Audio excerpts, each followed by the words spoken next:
নমস্কার, আমার নাম সঙ্গীতা গুপ্ত। আদিত্য ধর পরিচালিত বহু প্রতীক্ষিত ছবিটি 19 মার্চ প্রেক্ষাগৃহতে মুক্তি পায়। এর আগে 18 মার্চ বিকেল 5টা থেকে টিকিট বুকিংয়ের জন্য কাউন্টার ওপেন করে দেওয়া হয়েছিল।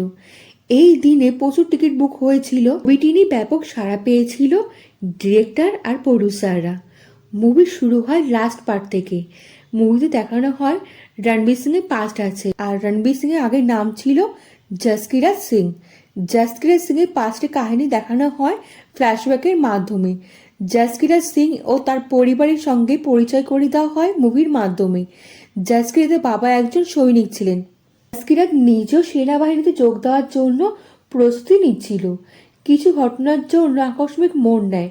তার পরিবারকে রক্ষা করার জন্য অস্ত্র হাতে তুলে নিতে বাধ্য হয়। আদিত্য ধর দেখানোর ক্ষমতা দেখিয়েছে বড় পর্দায়। আদিত্য ধরের সাহসের প্রশংসা করতেই হবে। ধুরন্ধরে আগের পার্ট দেখিয়েছিলেন, আগের পার্ট দেখে যদি এনজয় করে থাকেন তাহলে এই পার্টটা তো আরো ভালো লাগবে। অক্ষয় খান্নার উপর বেশি ফোকাস করা হয়েছিল পার্ট 1-এ। দেখি অক্ষয় খান্না ভিলেন্সের দিকে এনজয় করেছিলেন। যদি এনজয় করে থাকেন তাহলে মুভিটা একবার দেখুন। রণবীর কিভাবে রিভেঞ্জ নিচ্ছে। রণবীর নিজেকে আবারও বড় পর্দায় প্রমাণ করেছে। রণবীর কি সুন্দর অ্যাক্টিং করেছে, এই মুভি না দেখলে বুঝতেই পারবেন না।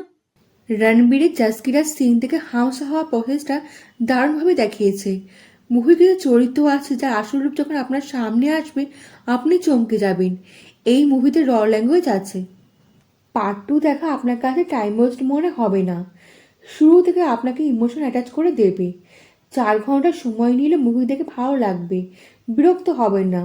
আদিধর বুঝিয়ে দিয়েছে কন্টেন্টের দম থাকলে 4 ঘন্টা মুভি লোকে দেখে।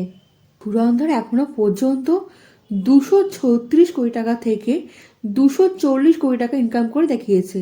গ্লোবাল কালেকশন হলো 333 কোটি টাকা। এই ভিডিওটা আপনার কেমন লাগলো কমেন্টে জানাতে কিন্তু ভুলবেন না।